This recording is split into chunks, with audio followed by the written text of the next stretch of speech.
So I go back and forth in environmental science on whether or not I give this lecture. I didn't. I just checked. I didn't give it last time I taught this class, which was last spring. And I think that's what I recall, that I didn't give it. And I think that I also recall a number of times when I said, well, we talked about that. No, we didn't. Oh, okay. And then, oh, well, we mentioned that during... Oh, I didn't give you that lecture. Okay. So this semester we're going to do that lecture. This is a couple different titles, I suppose. All about the Earth, but that seems kind of kindergartnery. And everything you want to know about the Earth, but we're afraid to ask, is another title. It originally started, parts of it at the very end, some vestiges left of let's see, was it 15 billion years in 15 minutes? Because it's not necessarily all I knew back then, but that's just where the conversation started. And that turned into a cosmology lecture, which we don't get in here for obvious reasons, but again, bits of it are still here. And it's become its own thing. And since it was a science class and college level, we changed it again to investigating the Earth. That seems sort of a little more formal and whatnot. But it really is all of those other things. It's a little bit of all these different things mishmashed together. And as such, you may recall we talked at the beginning of the semester that I said it might take us a little while to get to, where there's actually a chapter about what we're talking about. Okay, and this is still under that umbrella. This stuff is all over in your textbook. Okay, so unfortunately I can't say read chapter 1 and it'll be what we're talking about today. This stuff, or at least 85% of it, is in your book. So if you want backup, if you want support for some of these concepts, short of asking me, of course, the index is probably your best bet. You could go through the detailed table of contents, but that would take a long time and still possibly wouldn't get you in the right place. So it just is a heads up kind of thing. But very, very soon we'll be having, PowerPoints entitled 3.1, 3.2, all that fun stuff. And we will be chapter based for you folks that love to read the book. And it's a good thing. I'm not belittling it. I'm just saying. So what have you been staring at here while I'm chatting with you? The Earth. Good. What's the blue stuff? Water. All right. What kind of water? What do we call that water? Salt water. Somebody else has got more other names. What do you call those? The oceans. Good. What's the white stuff? Is that snow? Clouds? Okay. And where huh? Yeah, it could be. We don't know. Clouds, and where the clouds live? In the atmosphere. Good. And how about that weird green and brown stuff on there? Somebody else. What's that? Land. And they have a fancy name too. What do we call those? Continents. Good. Okay. Now that sounds like simple, silly stuff, but believe it or not, that's part of the battle. Okay, we need to get a concept of where we are and what's going on here. You think that's a real picture? Artist's rendition? Could it be a real picture? Yeah, of course, right? Technology these days. There's a few of you that don't think we've landed on the moon yet. Maybe you're struggling with whether or not this is real. But, we do have satellites. I think everybody believes in satellites. So, we could. But believe it or not, okay, you don't have to go that far back to when we didn't have a picture like this. Okay? We've had one since I was alive. I was born in 1970. A year or two after we did go to the moon. I forget, it was 69 or 68 we went to the moon. I can't remember. But we go back to my grandparents. They didn't have a picture like this when they were in school. We had some thoughts. We had some ideas. So this is kind of a new perk, so to speak, okay, that we can look at stuff like this. And again, some of you, depending on what news feeds you follow and so on and so forth, we could zoom in a whole heck of a lot better than this, right? And so on and so forth. But and we could zoom out too. Heck, now we've got robots driving around on Mars. I was bored the other day, and I get slightly different feeds on my YouTube than you guys do, I imagine. And I stumbled across Firefly, I think it's called. I didn't even know that was their name. A function of SpaceX. And they just sent up on Saturday, maybe. As part of a NASA mission, we've got two landers going to, one lander bringing two dune buggy things. I can't think of the word for them, or rovers, to the moon right now. All right, to get stuff, start setting up for that. So we've got robots driving around on the moon now, or at least very soon once they unpack them and everything. So we're getting all these different views that we've never had before. Lots of new information. But simple stuff. The oceans, the continents, the atmosphere. Okay? Being able to view them like this is a really great tool, is a really great opportunity. What's that black stuff surrounding the Earth there, the globe? Is it just a nice background? Might be, but what else could it be? Space, all right? What's space? Well, space is a lot of stuff, okay? And that is not the jurisdiction of this class, so to speak. We're going to mention it a little bit here and there. But for the most part, when we talk about environmental science, we're not talking about space. Eventually we colonize somewhere. We'll have environmental science for wherever we end up. Okay? But this is a mostly Earth-based class. But some stuff that happens out there certainly has some effect on us, some impacts on us.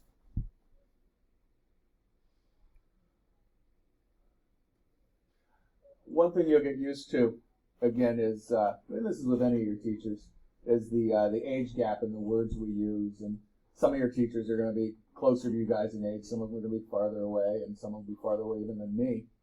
I grew up in the Star Wars era. I was 8 when the first movie came out.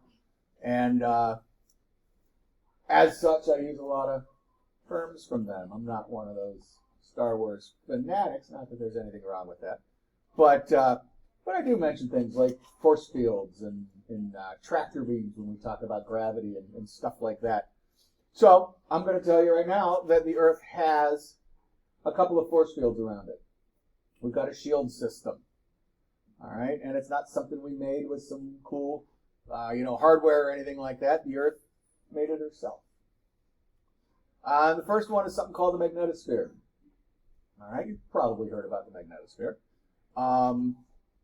The magnetosphere is a function of the Earth itself. It's formed because of the core. All right, you guys probably labeled one of your classes a few years ago, diagram of the Earth, crust, mantle, core, remember all that fun stuff? Well, the core itself is actually two parts. You've got a molten outer core and a solid inner core, okay? And they're both metal. And because the Earth is rotating, the molten stuff is sloshing around the solid stuff, and that creates energy. You may have, as a child, wrapped some copper wire around a nail and attached it to a battery and so on and so forth, and made some other little simple things out of electronics. You know that metal and metal can create energy. So this gives us our North Pole and our South Pole. It creates this energy field. And that energy field is called the magnetosphere, and as it turns out, it's quite helpful. It protects us from something called the solar winds. Now, again, what the solar winds are explicitly, not something we need to get into in here, other than just to let you know that that's some bad energy coming off of the sun. Okay? Radiation and whatnot. Well, radiation coming off of the sun.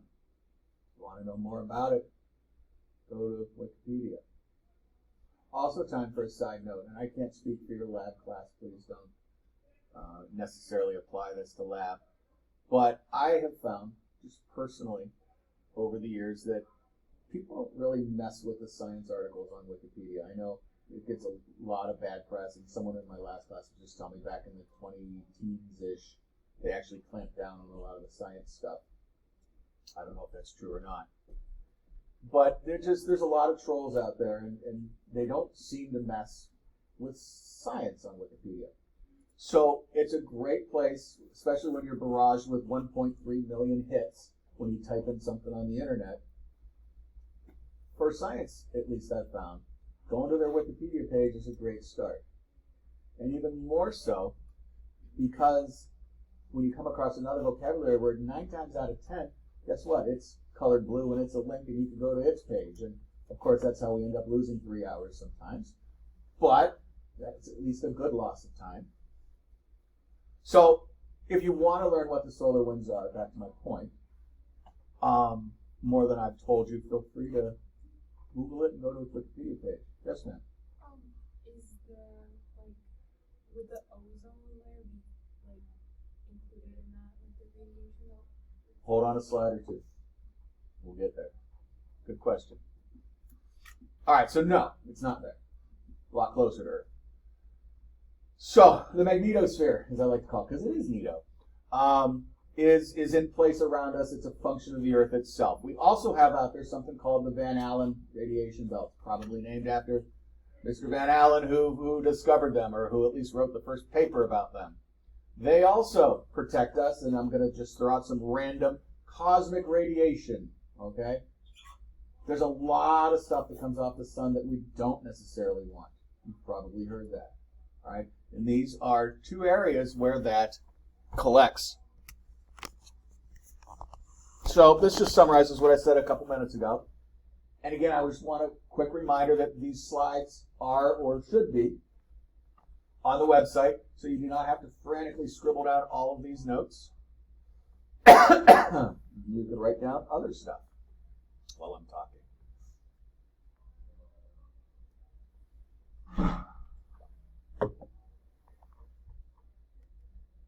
They're basically here to remind me that if I didn't say that 2 minutes ago, I need to say it now. Because you guys always write down everything to say, right? Anyhow. All right, this was probably somebody's master's degree. I don't know. I don't remember anymore. But this really cool blue space squid here is not a blue space squid.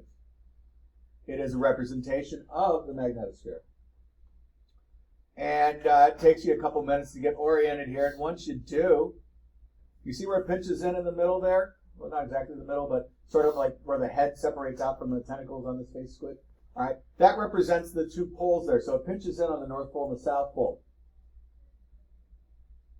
Why do you think the back end of the squid there is all drawn out like that, but the front half of the squid there, where its head is nice and small and compact? What's going on there? What do you think the artist is trying to get across to you?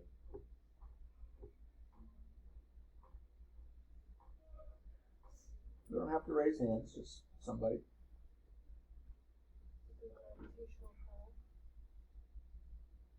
Of what? On what?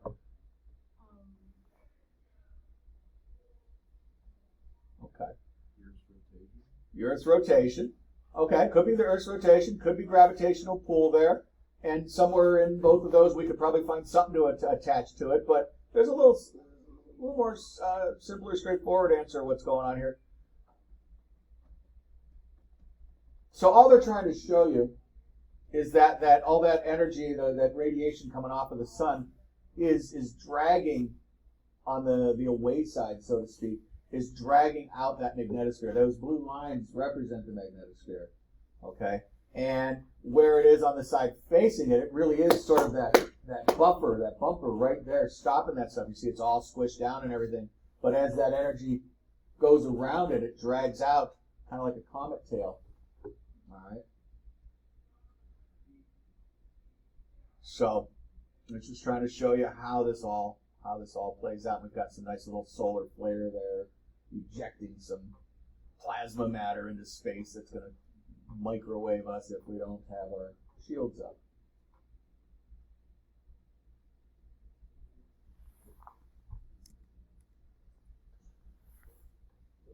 There's a lot going on in this picture. I apologize.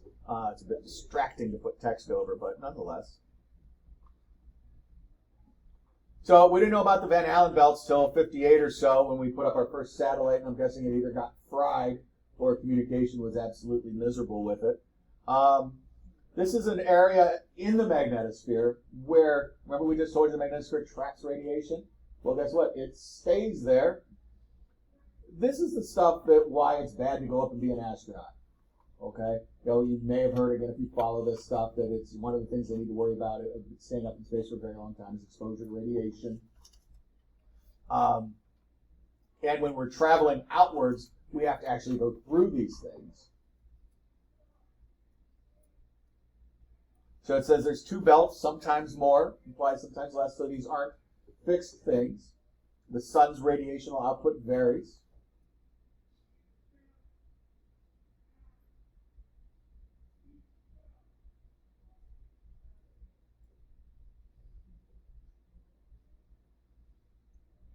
If you're looking at the diagram and wondering, well, why don't we just go around it? There's a lot of floating and trajectory stuff, physics that I'm not privy to, but I'm guessing it has a lot to do with that. My wife always ruins all those cool space scenes in the chase scenes in the space movies where everyone's going through an asteroid field and so on and so forth. She's like, why don't they just go up and over it? Well, yeah, good point, honey. But then we couldn't, lose the bad guys smashing into an asteroid or something like that. Much more photographic this way. So you could arguably, I suppose, go through a thinner area, but there's a lot of stuff going on when you're talking about getting a ship out of Earth. Here's another way less exciting view.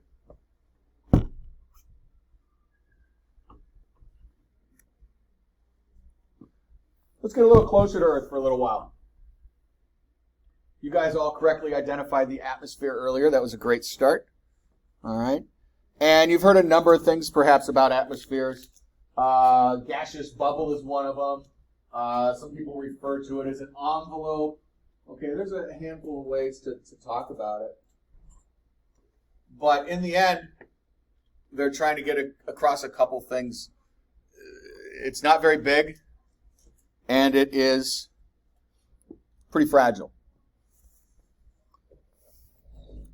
It is, if you did not know, more than 3/4 nitrogen. All right, we are oxygen breathers, true. All right, and you mess with that 21% a little bit in either direction, too high, too low, we get funky really quick. But you never really hear too much about that nitrogen. When I first started putting this lecture together, I talked to some of my biologist friends. I'm like, so what's up with the nitrogen? I remember the nitrogen cycle, but, what's in our bodies? Oh, well, there's 1 or 2 things, but really it just sort of passes through you inertly. Unless you're diving. Right? Anyone know what's the connection between if you're out there scuba and nitrogen? Well, can it give you hypoxia? Yeah, it bends. Okay. Bends, hypoxia is right, definitely interrelated there for sure. But the bends, okay, it messes with your oxygen going into your blood, which is the hypoxia thing there. Come up too fast, I believe it is. Oh, yeah. You end up, I don't remember if it's too much. I'm assuming it's too little oxygen in your blood, which is what the hypoxia is. So, but so other than that, we really, human body-wise. Now, of course, we're going to talk eventually about the nitrogen cycle in here and how important it is to the Earth and the ecosystems and all of that. But to have it be such a huge component of our atmosphere, a lot of people are surprised to see that. It's here because of gravity. All right, and we do have to take a little side turn here. Don't really have slides about this, but we need to talk a little bit about gravity for a couple minutes. And you guys always have a variety of different knowledge levels about gravity. So we got to just, again, talk about it at a basic level and get everyone on the same page from there. But usually somebody knows the answers to my questions, or a couple somebodies. So I still ask them instead of just telling you. Okay. So what do we know about gravity? Gravity's a function of what? Or gravity's related to what? For an object, of an object. Weight? Someone else got another word? The pull of gravity, and it's related to the weight. I'm fishing around for a different word for weight, though. Mass. All right, which is, so begs the point then. What's the difference between weight and mass? There is a big difference.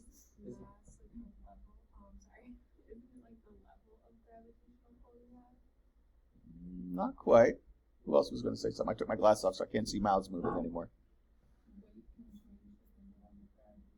Ah. All right.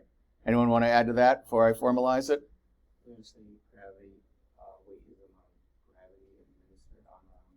Yeah. Okay. So technically speaking, we should be saying mass is what it boils down to. Because mass is a sum of your matter. All right? And your matter is what has mass. It's a circular sort of thing there. We all use the word weight. Weight is technically different because weight is gravity's effect on your mass. And the reason they don't want you to use that is because gravitational pull can vary, right? But for 99.9% of your lives, if not 100%, most of you are not going to go to a place where the gravity is significantly different. All right? So it is, for all intents and purposes, sort of a meaningless thing to point out, but it is different. It's kind of like velocity and speed. What's the difference between velocity and speed? Anyone remember that one? Again, to those out there who use these things, it's quite important.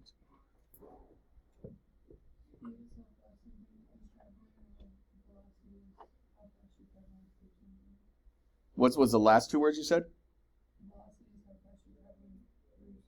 Through something, or I was hoping you said to something. Velocity is speed with intent, they like to say. Velocity adds a vector. Nobody knows, well, half of you know what a vector is. All right, it's a direction. It's speed with a direction. Again, does it matter most of the conversational cases you're going to have? Not at all. But technically speaking, we're in a science class. We have to point these things out, all right? Velocity has a directional vector to it.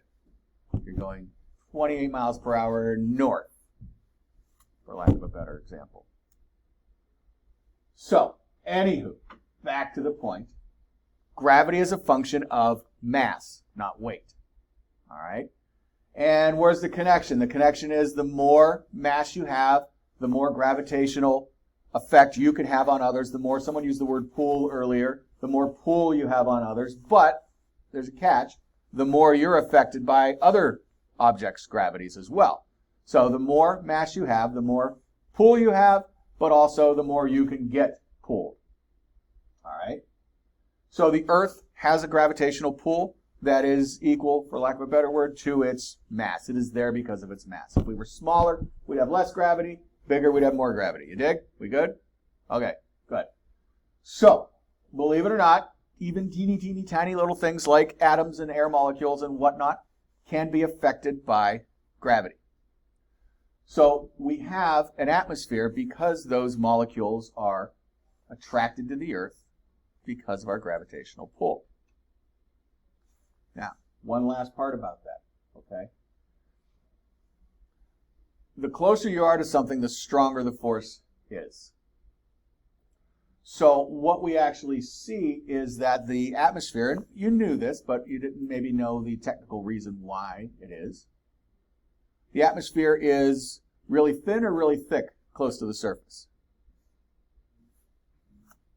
I lost you in all the other conversation. Where's the atmosphere thickest at? Really close to the surface or up high? Really close to the surface.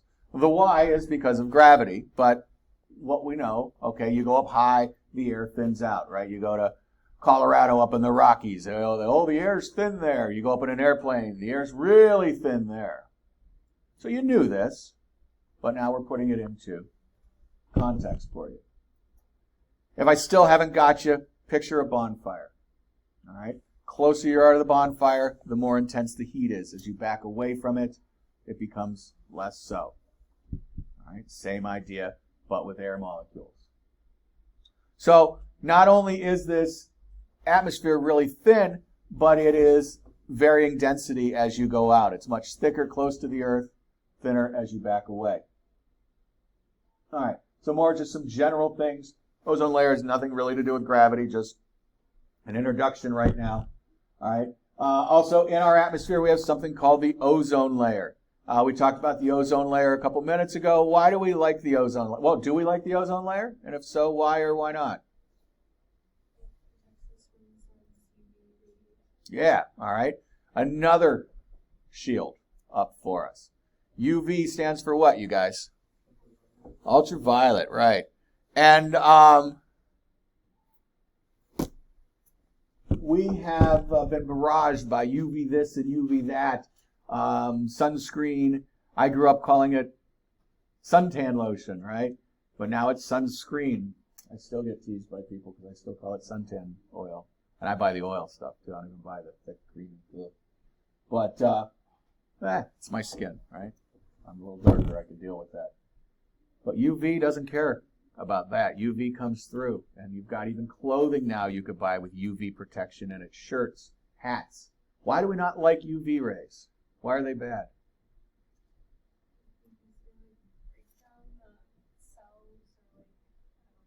Okay. There we go. We could cut to the chase. We don't like UV rays because they cause skin cancer, right? Now, to go backwards, she actually was right on the dot, and this is where the question usually ends up going to. Well, what technically is a cancer? And it's mutation of cells and breaking down, however you want to approach that. So ultraviolet radiation causes cellular damage. All right, so it's a good thing we have this ozone layer in place. And we're going to talk more about it later. This is, again, just an introduction right now. Ozone layer is in the stratosphere. Where's the stratosphere? Well, it's above the troposphere. What the hell is the troposphere? Troposphere is where we live. Okay? Troposphere is where we live. You're eventually going to see all the atmospheric layers. But the troposphere is the name for the one that we live in.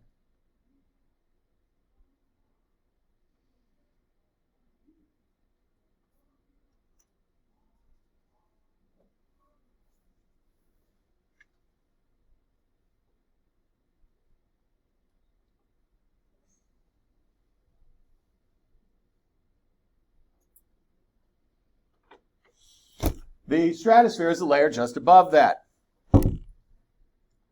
We'll talk about those a little more. But those are two big ones that you're going to hear about.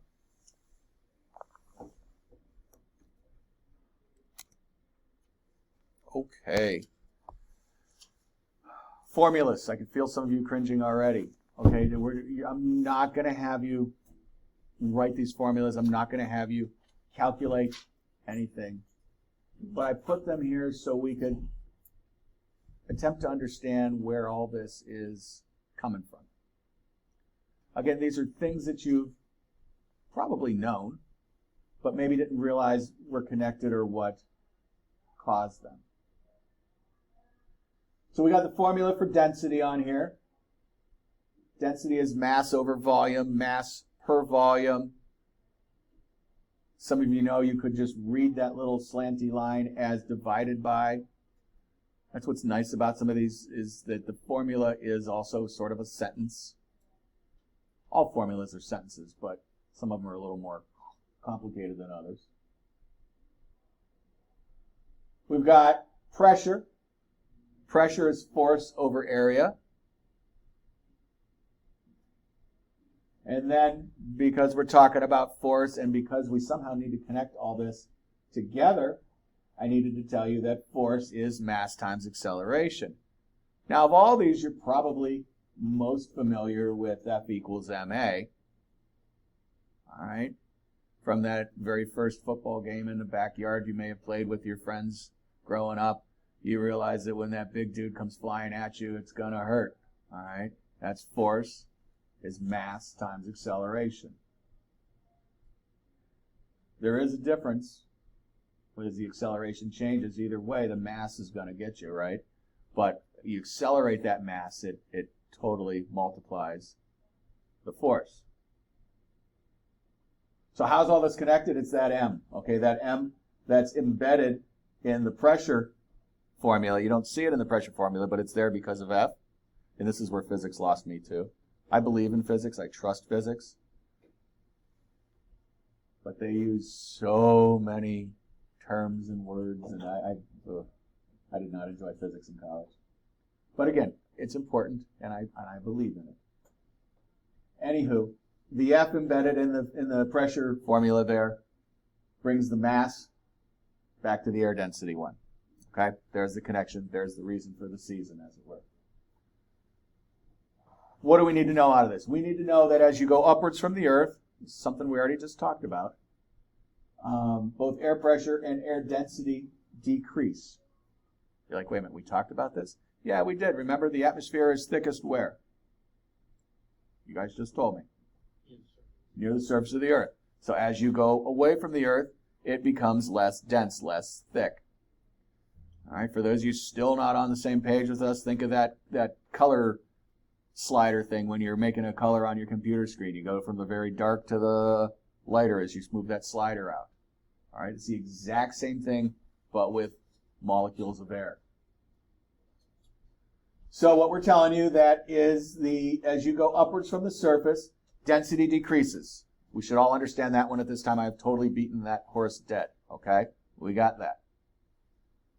Then, how about pressure? How's pressure connected to this? Pressure is exactly that. It's that weight, to use the term we all know but is incorrect, right? It's mass. It's the mass of all of those air molecules literally just pushing down on you. That's all it is. That's what air pressure is. It's the weight of the air above you. So the higher you are in a mountain, the less air you have above you. Air pressure is lower. The lower you are in the lowest valley you could think of, the more air you're going to have above you. So the air pressure is higher.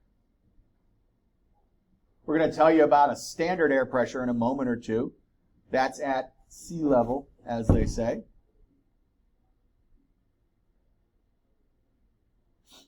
We tried Googling Utica's elevation in my last class, and I remembered a very simple thing. Well, that, Googling isn't always right.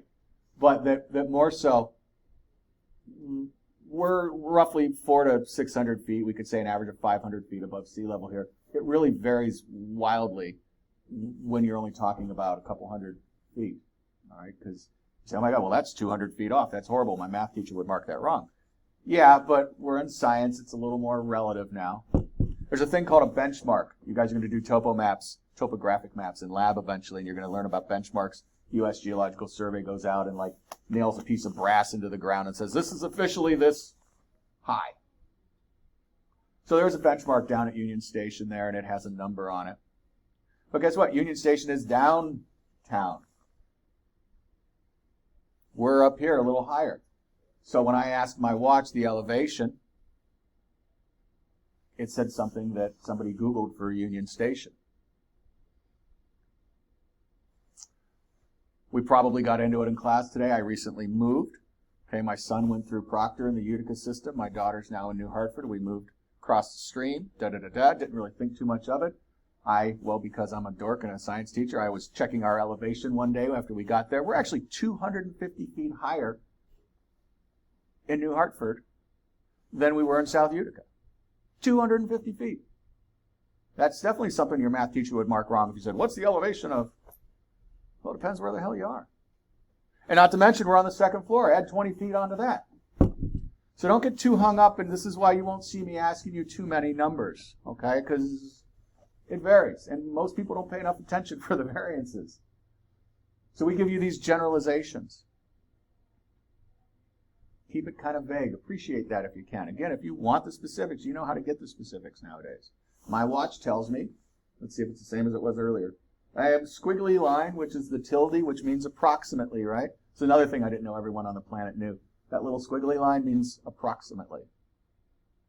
It's approximately 603 feet above sea level. At least according to the fake altimeter in my watch. All right. So, let's look at a picture. Pictures say 1,000 words and usually a lot easier, right? So this red line represents what we've been talking about. The fact that here's pressure down at the bottom. Doesn't matter what a millibar is. It's just another unit. Don't stress out about it.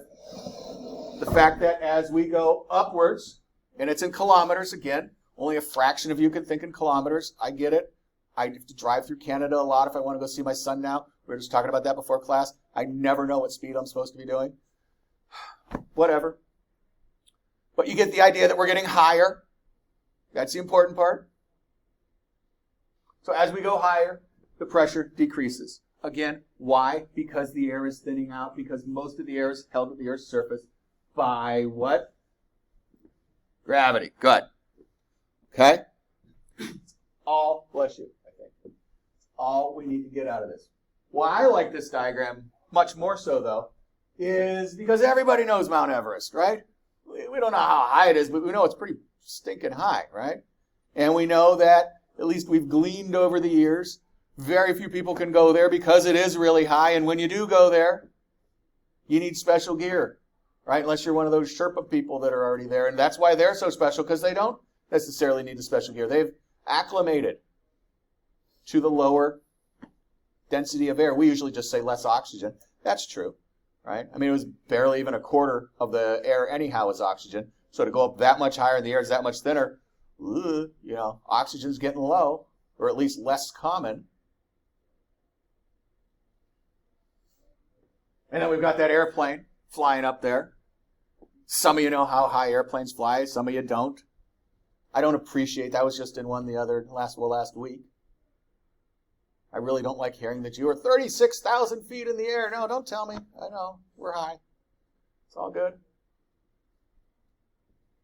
But back to Mount Everest, before those people even get near the top, 50% by density, however you want to think about it, 50% of the air is below them. That we can kind of process.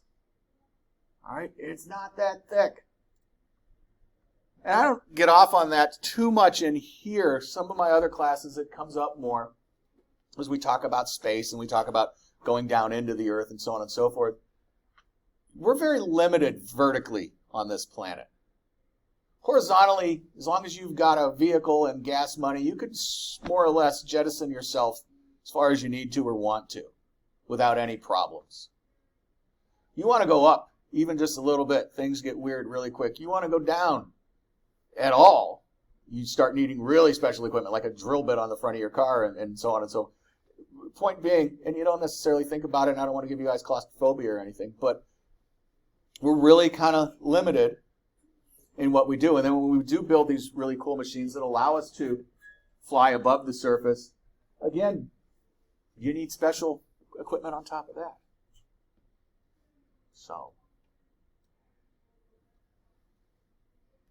So both air pressure and air density decrease as you go up. Got it?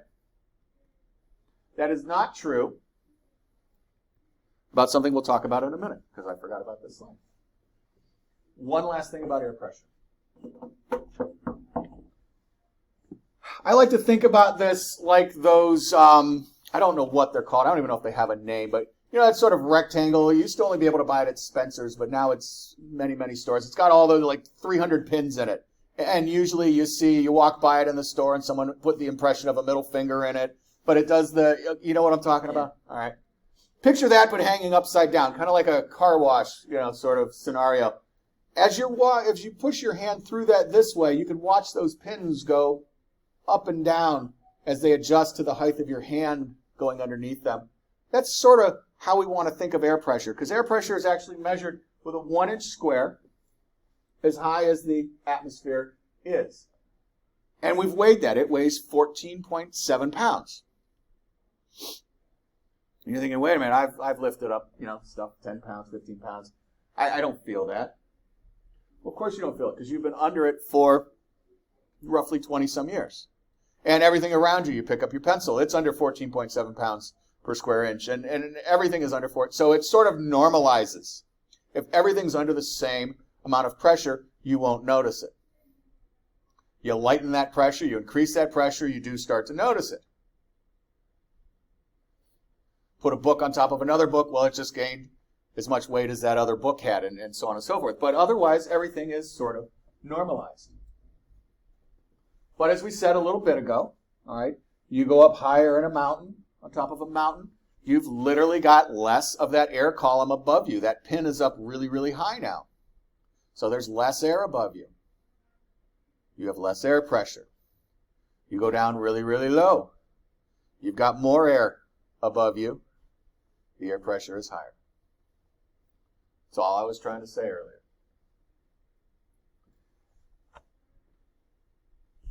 And you may not have ever cared about this, but you hear about it literally every time you get a weather forecast. Unless you're just looking at your phone and you have to actually have to look at it then. But the weather person always tells you 29.92 and rising. Da, da, da, da. So they're always telling you. So what is that? All right. It's a really cool little machine that they made a couple hundred years ago. It really just has a bent tube, glass tube. I have to find out why they used mercury back then. It was really heavy, maybe. I don't know. Nowadays, we don't use mercury. We use a couple of other things. They use alcohol, a handful of other things. But air pressure is nothing more than, the inches of mercury that they tell you. That's what Hg is, by the way, is mercury. The air in that glass tube pushes the mercury up the other side of the tube. There's a little ruler taped onto it, so to speak, and it raises that column that high. Okay? At sea level, 29.92 inches of mercury is the standard atmospheric pressure, what we call 1 atmosphere. That's the ATM there.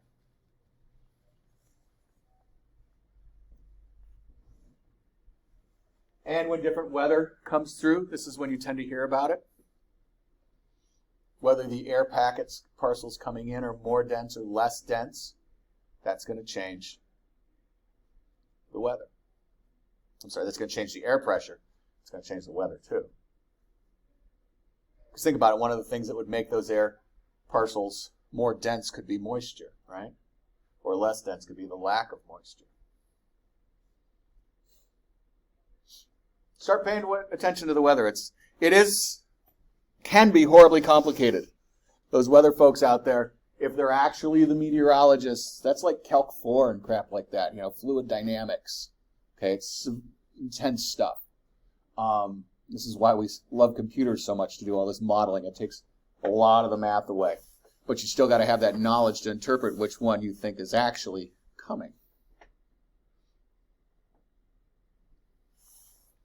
So, air pressure. All right.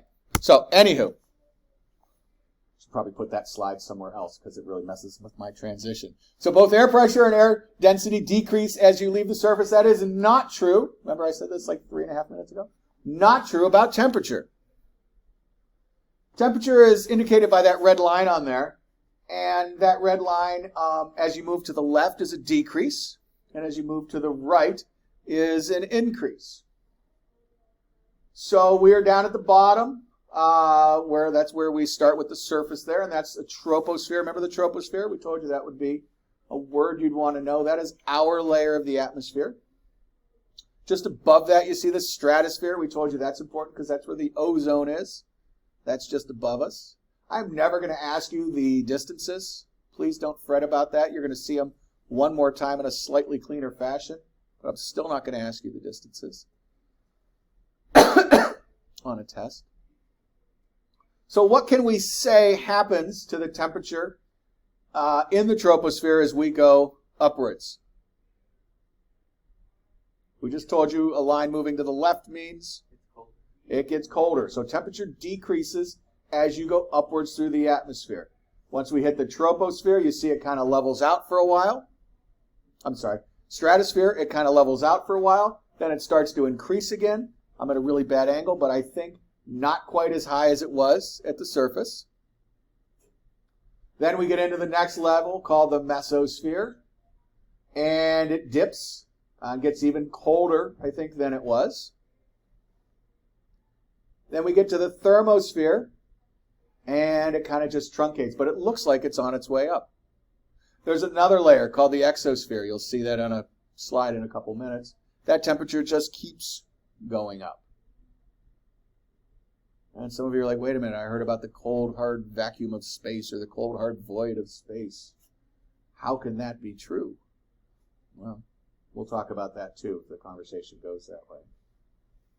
Don't worry at all about the hetero and homo off to the side there. We don't need more vocabulary words right now. Also, don't worry about the pauses. Okay? Where the stratosphere ends, yes, we're going to have some point where it blends into the mesosphere, but we don't need another vocabulary word for that. It's not like there's a dotted line up there anyhow. So, do think about the layers.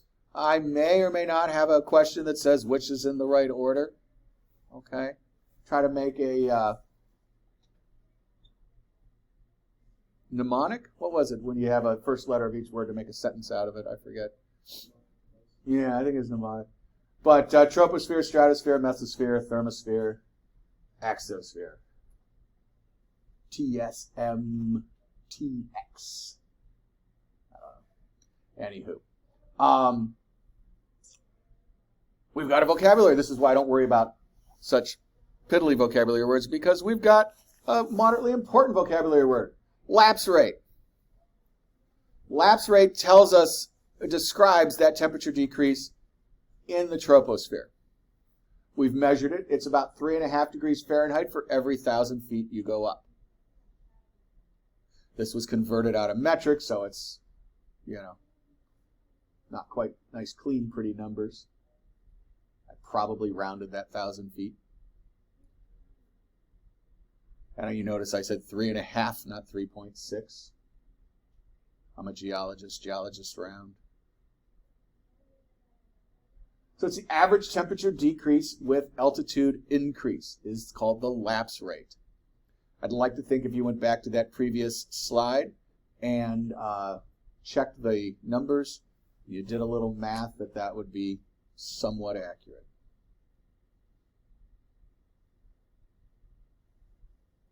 And more importantly, the fact that that applies to the troposphere only.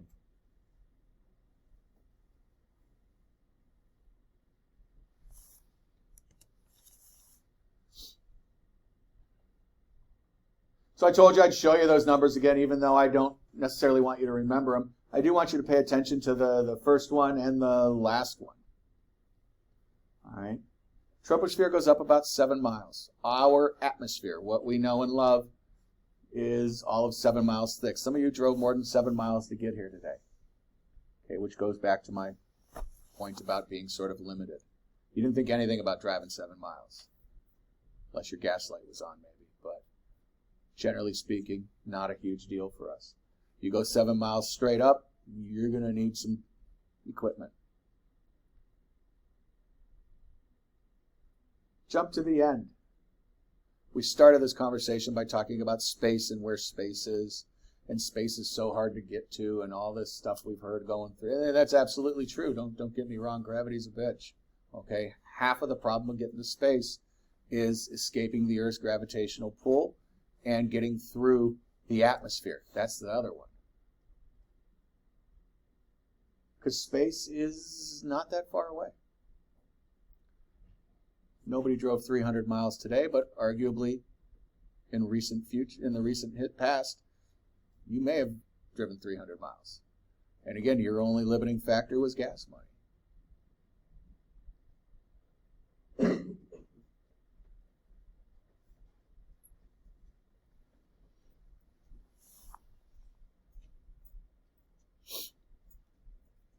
It didn't come up organically today. Sometimes it does, sometimes it doesn't, but I still want to take a moment to touch back on the red line going off the charts here.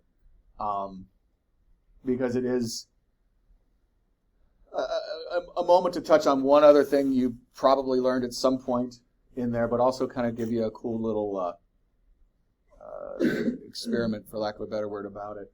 So going back to this here, we see that the temperature keeps going up, or at least indication is that it goes up.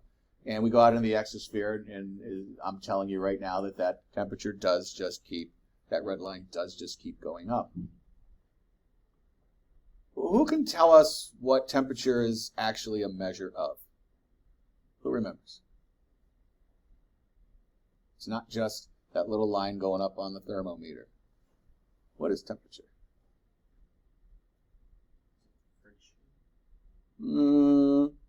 Friction can affect it, I suppose, but it's not friction itself, no. Friction does create heat. You're absolutely right. But what else? It's a measure of something. Obviously, I guess, but. Okay. Temperature is a measure of molecular speed. All right, and maybe that just clicked for a couple of you there. Oh, yeah, I remember that. Who can tell us where the relationship is there? Which one's faster, which one's slower? Which is hot, which is cold? Hot is fast, cold is slow. I must have been doodling while my teacher first introduced this idea, because for the longest time I really misunderstood absolute zero. You've all heard of absolute zero, right? And I just thought it was so damn cold that the molecules couldn't move. Turns out it's the exact opposite, of course. No molecules are moving, so it is that cold. All right? And that's kind of weird to wrap your brain around, again, if you don't have a whole lot of background thinking about stuff like that. Molecular speed is what temperature measures. So let's go back to our conversation here. We're telling you that temperature keeps going up. We've been talking about the atmosphere, so we're talking about molecules. So what we're saying is that as we go up and out of here, the temperature keeps increasing. Now, going back to what he said about friction, this doesn't usually come up at all, but it's absolutely right. What is friction? Anybody, or you, but anybody. What is friction? It's a resisting force, right? Caused by what usually? Well, other stuff, right? All right. So, is it thicker or thinner air up there? Thinner air. It's not time to go, is it? No, not at all. Thinner air. So there's less stuff to rub against, so arguably there's less friction up there. That could one possible reason why molecules can be traveling so fast up there. But what has Hollywood taught us? If nothing else, they can't be trusted usually, but what happens when you go out in space and, God forbid, you're unprotected? What happens to you? You freeze to death. And your head explodes too. That's a different conversation. But you freeze to death. Well, in this case, they're both right. This chart is not lying to you, and Hollywood, for once, is not lying to you. So how could they both be right?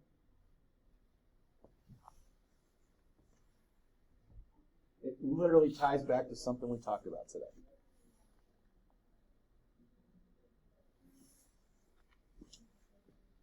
I have not seen a Metallica t-shirt in a very long time. So, temperature is a sensation. You got to feel temperature, right? You feel it, it's there. Something's hot, something's cold. That's part of the key here.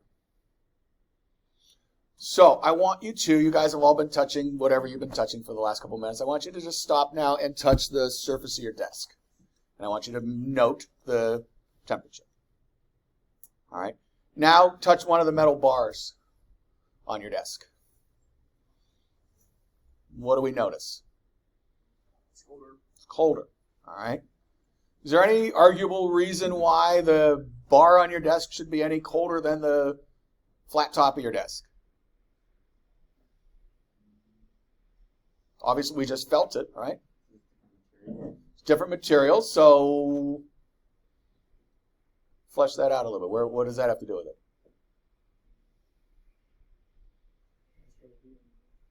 Transfer of heat. All right. Were you going to come on anything?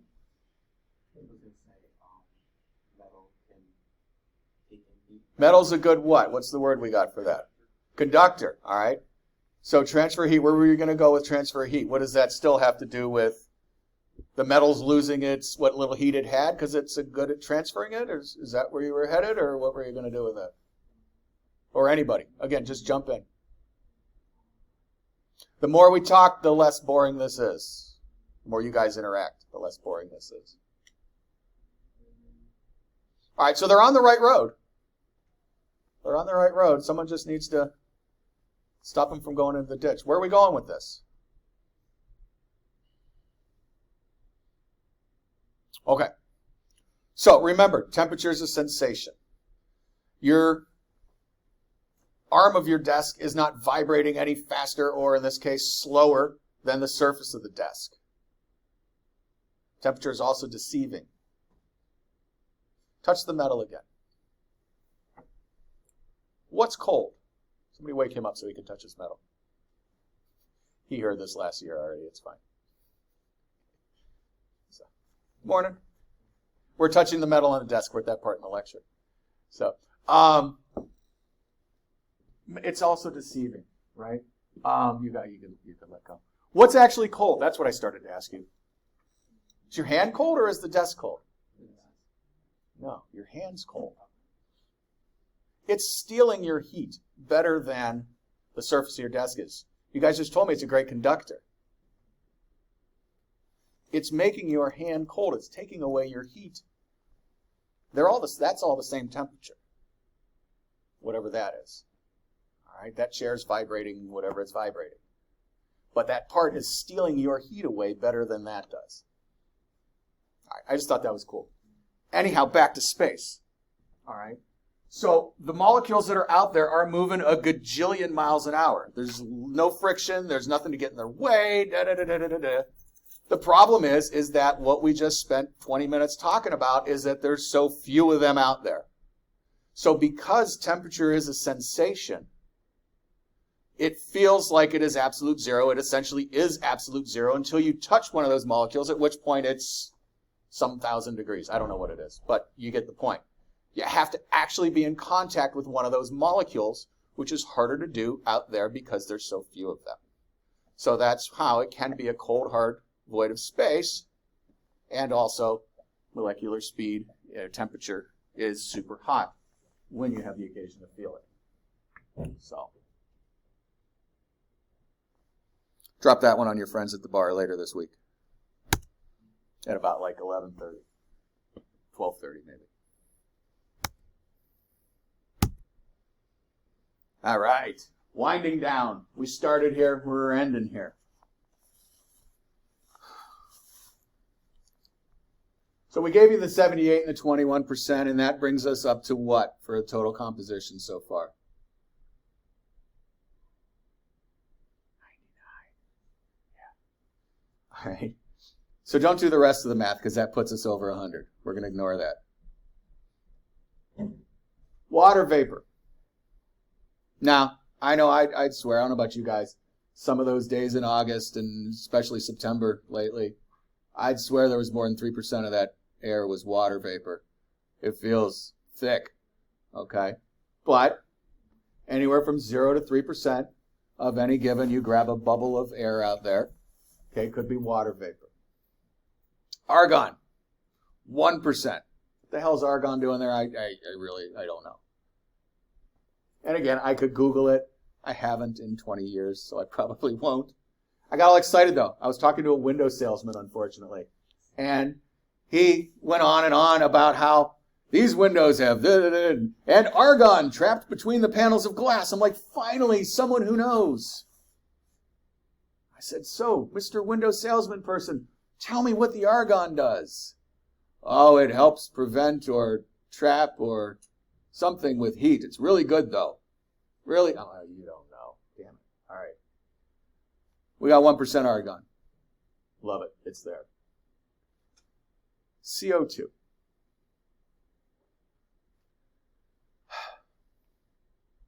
You got Bill Nye out there. You got Al Gore. You guys don't hear about Al Gore so much anymore. You got a handful of these people. Woody Harrelson, Ed Begley Jr. Going on and on and on. All these talking about the carbon dioxide levels are rising. You've heard it everywhere. You're going to hear me talk about it. They are. It's horrible. Don't get me wrong. But you see this. You're like, what are they complaining about? 0.035%. That's tiny. Doesn't matter. Doesn't matter. You could put another decimal point in there and it wouldn't matter. Because what does matter is this. That's what Mother Nature set it at. And at that number, we get everything that we see. You're in Utica, you get the weather you see in Utica because of the composition of the atmosphere. You're in Arizona, you get the weather you see in Arizona. You're in Australia, wherever you are, you have that weather, that climate. We should talk bigger than weather. You have that climate because of the CO2. And other factors, don't get me wrong. But because this is there. So when this changes, we should not be surprised when other things change. And again, we know this. We have gas bubbles trapped in ice that is incredibly old. And we see that, that CO2 levels are lower when we're making all of that ice. The atmosphere gets colder. We can't see because it's not in the ice, but we've noticed recently that as CO2 goes up, we have warming conditions. We have less ice. We've made that connection. And because we believe in the hydrologic cycle. Does anyone here not believe in the water cycle? Whether or not you believe in global warming or this, that, or the other thing. And the water cycle is, right? I mean, they taught that to you on Blue's Clues. It is what it is. So there's only so much water on the planet, and it could be in a couple of places. When it's really cold, we make more ice. Sea level, that's where we keep all our water in the oceans, right? Sea level goes down. When it gets warmer and we melt all that ice, sea level go back up. It's not hard. But we have these people, unfortunately, who are in charge of a whole lot of things, unfortunately, who pretend like they don't believe in the water cycle. Now, of course, we all know that that's not really what it's about. Okay, it's about, well, that company didn't cause that, and that company's, paying some of their salary, or at least bought them a boat or some such thing, because they're going to need a boat, right? But at any rate, they're up there playing. They can't be that dumb. They're smart people. They've risen to power. Arguably, that takes some level of intelligence. And again, think what you will of what's currently going on, but it takes some level of intelligence to, it has to. I have to believe in some basic tenets on this planet. To get into a position of power like that, you have to have some cognizance. So when these folks, these Congress folks and these senators and so on and so forth, are standing ankle deep in water and saying that sea level change isn't happening, I really hope they have some level of understanding and they're just playing dumb. At any rate, when you move any of these, you can only do 100% despite what the math on here says. Okay? You got 100%. Something else has to give. That throws things off. You could call it butterfly effect. You could call it whatever you want. But you've only got 100% to work with. And whether that's a low number or an incredibly high number, as I said before, it doesn't matter. Because look at other. All right? Think about all the stuff we haven't talked about yet. Pollution, which is something we will get to in here. Okay? Pollution is only one tiny part of that tiny little percentage there. But we know what a horrible effect air pollution can have. So it doesn't take much to throw things off. It's set where it's set. There are cycles, there are systems, and we're going to spend the semester talking about those. Okay? But it's set there for a reason, and when we change it, and you're going to hear me, and I'm not talking against climate change or anything like that. The Earth has its own cycles that are way bigger than us. We've gone into and out of ice ages many times without us burning fossil fuels. Okay? But I'm not saying that fossil fuels aren't contributing. That's just adding an accelerant. But she's got cycles. We're just secondary little annoying little ants crawling around on the surface. All right? Smart little monkeys. You'll hear me say that a lot too. We change these things that are natural cycles. We can have an effect. Going back to the ozone, that's one time when we had a positive effect. I was around for the ozone hole crisis. All right? Because of that, you no longer have propellants in your hairspray and so on and so forth. I grew up in the Aquanet generation. Believe me, they felt the pain. Okay? But we actually fixed that problem. Yes, you still go to third world countries. I don't know if we're allowed to call them that anymore, but these areas of the world that are economically less developed as we are, they still have the refrigerants, the propellants, all these things that the majority of the world stopped using. They couldn't afford to switch over, so on and so forth. All those stockpiles of equipment they could no longer use became much cheaper, so they got that. But the point is the majority of the world stopped using it, and that hole actually closed. We fixed something once, working together as a planet. And we, as humans, made a change. So it's very difficult to believe that we can't make a negative change. If we could see that we made a positive change, we also have to believe that we can make negative changes, which goes back to the CO2. Okay? Whether it's a natural cycle or not, we can affect it.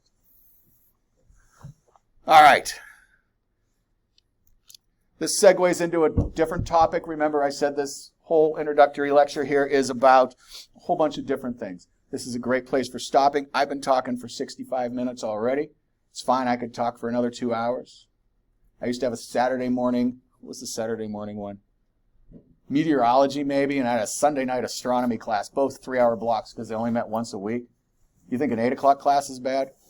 You should try 6 to 9 on a Sunday night, or 8 to 11, or maybe it was 9 to 12 on a Saturday morning. Those were miserable. At any rate, I could talk for hours, but you guys can't listen for hours. So this is a great place to stop, and we will pick up again on Thursday.